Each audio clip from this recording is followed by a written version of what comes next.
Hello friends, this is Shannon. Welcome back to my channel. Alright, so I have a question for all of you out there. Have any of you ever decided that you wanted to do something or learn something and spent months researching it, learning how to do it, but never actually biting the bullet and stepping into doing it? Raise your hands. You there in the back. I'm talking to you. I'm also talking to myself. So there's this term in witchcraft that I think applies so well here. It's called armchair witchcraft or armchair witch. And it's that person that spends all of their time collecting books on witchcraft, reading about it, watching YouTube videos about it, reading blogs, and never actually bites the bullet and takes the step to start practicing. They just keep learning more and more, but they don't actually try it. They don't actually get all of the shit out and put the spells together and attempt to do magic. And I think that a lot of it stems in fear. It's this fear that you're not going to do it right, or you're going to look silly, or you're not even sure that it's going to work. It's very common in the witchcraft community. I also think it applies to a lot of other communities. I think it applies in education. I think it applies in creative endeavors. And that's really what I want to talk about today, is creative endeavors, because I think that this is a huge problem in the creative community, and I don't think we talk about it a whole lot, and in part because I don't think we necessarily have a name for it in the creative community. We have a name for it in the witchcraft community, but I don't think that has crossed over to the creative community. So I'm going to name it right here and now. Armchair creativity. Are you an armchair creative? Do you spend all of your time reading books on how to draw, reading books on how to paint, watching YouTube videos, buying classes, maybe not even finishing those classes?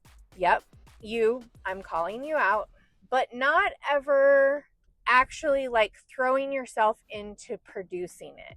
And definitely not throwing yourself into producing it to a level where you might want to sell it if that's your desire. Not producing it in a way that you feel comfortable showing it to other people. This is a huge issue for many people, and I'm going to tell you right now, it all stems from fear and perfectionism, which I taught Gifted and Talented for 10 years. Perfectionism is simply fear. Fear that you can't do it perfect, so you don't ever start. I was watching a video recently, and it's a YouTuber that I love to watch. I love her videos. She has a lot of good, deep thoughts about things. And she was talking about this idea of fear and not getting started. But then she took a left turn that I just can't get behind. And that was, she started talking about how people are lazy and don't actually take the steps to do what it is that they're learning to do.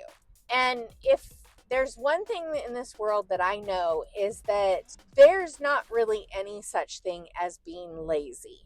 And I don't like that term, lazy. I think it is so harmful to so many people, because first of all, if you are not being active because you are resting because you need rest, that is something you need to do. You need to take rest, and there's nothing lazy about that.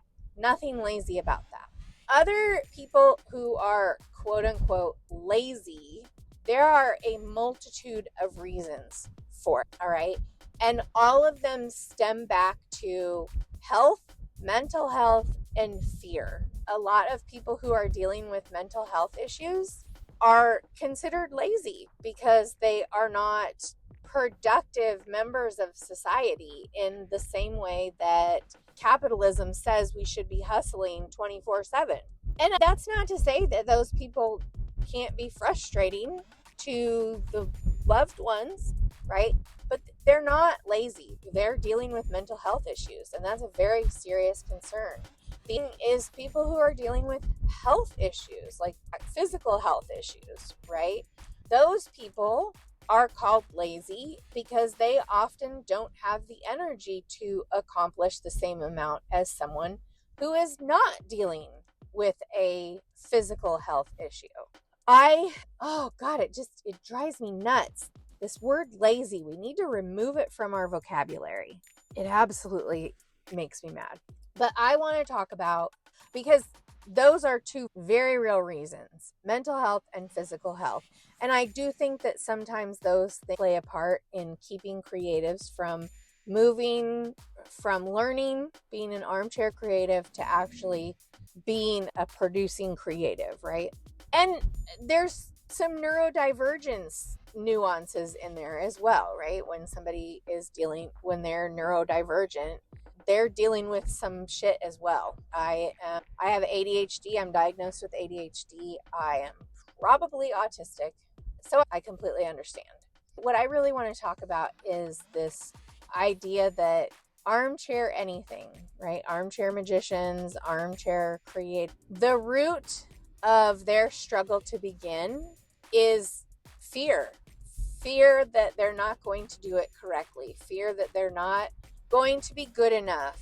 Fear that they're not going to be as good as the people that they are watching, or they're not going to be as successful. People aren't going to like their stuff. That fear is very real. And what happens when someone is dealing with that fear, and perfectionism is really based in fear as well. But what happens is people get to a point where they are just willing to not even try because their fear is so overwhelming that it's easier to just not do it and not experience their perceived rejection, right? Because here's what I know. As a creative who fears rejection, who looks at her art and says, I think this is absolutely adorable and it's going to break my heart if somebody says something negative about it, that's all in my head. Yes, there are going to be people that are not going to like my art. I realize that. But there are so many people that love it. And that is the important thing. You are creating art.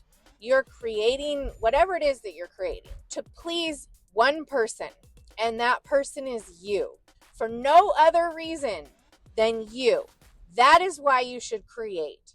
For you. Even if it doesn't turn out and you don't like the outcome or you don't like the way it is, there are processes that your mind and your body are going through when it is creating whatever that thing is. And that is invaluable. Even if you do not have something at the end of it that you can look at and say, I made that and I'm proud of it. You should still be creating it regardless. So nothing that we do is going to be perfect. There is no piece of art out there that is perfect. Let me repeat that. There is no piece of art out there that is perfect. Any piece of art, any novel that you've read, any painting that you've looked at, any music that you've listened to, any theater performance, movie, musical that you have seen, none of those things are perfect. The creators of those things, if you were to talk to them, every creator out there, and ask them to find something that doesn't make their favorite piece of art perfect, they can give you their favorite piece of art, their favorite thing that they created, and they can tell you what is not perfect about it. Because perfection doesn't exist. Perfection is this thing that we have made up in our head. It doesn't exist. There's no such thing as a perfect piece of art. There can be a pretty damn good piece of art. I've heard some pretty damn good songs. I have some songs that are, chef's kiss. But I guarantee not everyone in the world would love them. All right. So I want to encourage people, if you are stuck in this rut of consuming content whether it be videos, classes, books, whatever, and you're continuing to research and watch and gather content, but you're not actually creating anything with it, sit down with a piece of paper and start writing, start drawing, sit down with a piece of clay and start making, and just let whatever wants to come out. It doesn't have to be for anyone but you, all right? It doesn't ever have to go anywhere outside of your notebook, your sketchbook. If you're a singer, open your mouth and just start singing. Make up something. Sing your day.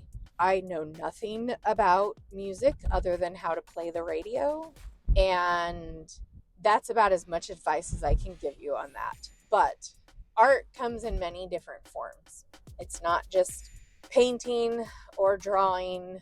There's a multitude of ways that you can create, right? And that's really what we're talking about here, is creating. So I want to encourage you to get out of that armchair and start making things. And more than that, I want you to start sharing those things. It doesn't matter where. It could be your friends and family and you're sharing them in person, or it could be that you are sharing them on some type of social media or in a blog or in an email. I don't care where you share it, wherever, so that it's out there, so that people can see it, because I guarantee you that it's going to be seen by someone who enjoys it. It's going to be heard by someone who enjoys it. Here's the real kicker. Even if you don't like it, somebody will. And if even one person likes it, then you've accomplished more than you set out to, right? Now, do not measure whether people like it by the number of likes you get on social media, because we all know social media is bullshit, right? I can't tell you the number of things that have brought joy, that I've laughed at, that I loved on social media and just forgot to hit the like button because I swiped past it. It happens, right? We get into our rut or our mode of scrolling and we see things that we love, but we just forget to like them. And I know that if you create whatever that thing is and you put it out there, there's going to be at least one person who likes it. And you know what? There might even be 100,000 people that like it. You just don't know, because you haven't got out of your armchair and created it yet. So get up and go do that. And if you would be so inclined, here is your reminder that if you liked this, found anything valuable about it, even though it is not perfect, my videos never will be, I would love it if you would subscribe, give it a thumbs up, because that really does help. Maybe drop a comment in the comment section on what you've been sitting in the armchair waiting to do and how you're going to get out of the armchair and fix it. But can I be honest with you here? I love sitting in my recliner. So you bet your sweet bottom that I create my art in my recliner. But also, I am creating stuff, which is really the important thing. There's a lot of work of mine that never sees the light of day, but it goes to help make the next thing better. And I really wanted to talk about this topic because it's one that I know every creative out there deals with. I do think that we are getting better about talking about it, but I don't think that we talk about it in the best ways sometimes. You are not lazy. You're scared. And that is completely understandable. And it is completely okay. Everybody feels that way sometimes. So here is my challenge to you. All right. This is probably one of the best phrases I've ever heard. Go out there and do it with the audacity and confidence of a mediocre white man. because we all know they think they can do anything and do it the best of everyone. Put on that hat and go make some creative art stuff. Thank you for being here. I love you, and I will see you in the next one.